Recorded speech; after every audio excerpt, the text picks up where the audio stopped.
Oi pessoal, tudo bom? Como é que vocês estão? Retornando aqui no meu ciclo de vídeos, né, para contar para vocês como é que eu desenvolvi lá em 2021 o meu terceiro trabalho dentro da lógica da experimentação das imagens e pinturas. Tá? É esse quadro aqui, tá? Que eu chamo de Arlequina, né? Ele foi feito em 11, concluído na verdade, em 11 de julho de 21, tá? Tem 41 por 56 as dimensões dele, né? Largura de 41, altura 56 centímetros. Ele já era um quadro anteriormente, né? Não pintado, mas era um pôster que era muito antigo, esmaecido, né? E que eu resolvi aproveitar. Ele originalmente era um painel com algumas figuras do imagens muito bonitas do Jacques Cousteau, né? Os mais antigos devem lembrar do Jacques Cousteau. Era um oceanólogo, né? Que tinha um programa nas TVs, né?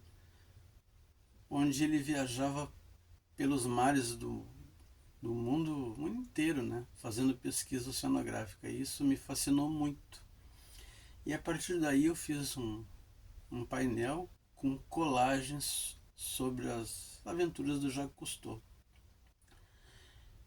E o tempo passou e esse quadro ele foi ficando esmaecido. Né? E aí essa pintura aqui nasceu por uma casualidade, digamos assim. Eu estava lixando o quadro para tirar as colagens que tinha nele. E aí, deixa eu aproximar. Quando eu comecei a lixar, vocês veem aqui no fundo, por exemplo, comecei a lixar o papel e ficou essa pátina aqui, né? Esse efeito visual que me encantou. E aí eu resolvi não tirar todas as colagens. Ficaram esses quadrados, né? Que depois eu limitei com essas linhas escuras. Muito retornando à ideia da técnica do papier-collé do Braque e do Pablo Picasso. O Picasso, no início do século passado, ele tinha essa técnica, ele introduziu essa técnica do chamado papier-collé. O que era isso? Ele nas telas, ele usava o efeito de colagens, papéis impressos muitas vezes nas pinturas que ele fazia. Então ele colocava um violão pintado e do lado fazia um cabo com papel ou tecido, que dava um efeito moderno, diferente, né, inovador nas pinturas dele. Ele e o Georges Braque, que eram dois.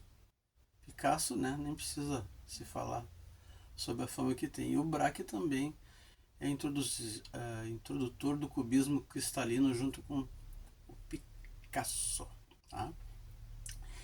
E aí eu resolvi deixar então os quadrados e fui pintando sobre eles. Até como uma homenagem, uma alusão a Picasso, eu fiz o corpo da Arlequina no formato de um violão. Vocês podem ver. Aí tem violão, tem disco CD, tem vinil, tudo, as cordas do violão, tudo eu procurei retratar. Né? E deu esse efeito assim de multicolorido, né? Todos os meus quadros são multicoloridos porque eu adoro a beleza, né? Acho que a arte tem que passar isso, alegria, beleza, né? Felicidade. É assim que eu imagino a arte. Então eu também fiz um trabalho de papier-collé. Né? Tem o papel no fundo, nos quadrados, e a pintura sobre eles. Né? Aqui também tem uma alusão, né? esses quadrados coloridos, uma alusão a um dos meus pintores favoritos, que é o Piet Mondrian, né? Pintor holandês que pintava assim. Sempre tem alguma alusão nos meus trabalhos ao Piet Mondrian, o Van Gogh, o Dali, Pablo Picasso, né? Porque são esses pintores modernos que me inspiraram a pintar, produzir arte, para não pegar o brilho. Esses pintores me inspiraram a pintar, tá, pessoal? Aqui vocês veem que isso foi em 2021. Originalmente esse não era o rosto que eu queria dar, mas eu ainda estava bem no início do desenvolvimento da minha técnica, né? E o rosto que saiu foi esse, algo meio soturno, na verdade, né? Já me falaram que é até um pouco assustador, né? Bizarro mesmo. Mas o efeito que aconteceu, né? Que se consolidou, foi até meio... Queria dar esse toque meio assustador mesmo, né? Tem a Arlequina ali pintando, o sol de fundo, né? Com raios escuros, né? Raios negros, um tanto quanto exótico, né? Diria até bizarro. Mas é uma arte que é incidental, né? Foi totalmente incidental. Eu não planejei essa obra assim, mas o resultado, né? Eu jamais vou apagar ele, porque nem mudar, porque mostra pra gente um referencial, né? A arte é assim, ela vai te mostrando aos poucos se tu tá evoluindo ou não, né? Tem muitas pessoas algumas, que dizem para mim que é visível o desenvolvimento do meu trabalho, está ficando cada vez melhor, né? Também acredito que eu tenho evoluído.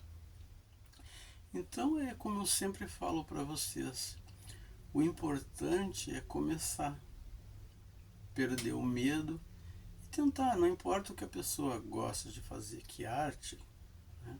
Que trabalho manual, intelectual, mental, escrever, o que seja. O importante é a pessoa perder o medo, não ligar para críticas, tá? E fazer o que gosta. O resto é história, é processo. Tá bueno, pessoal? Muito obrigado por vocês verem o meu vídeo. Uma boa noite e um grande abraço para vocês.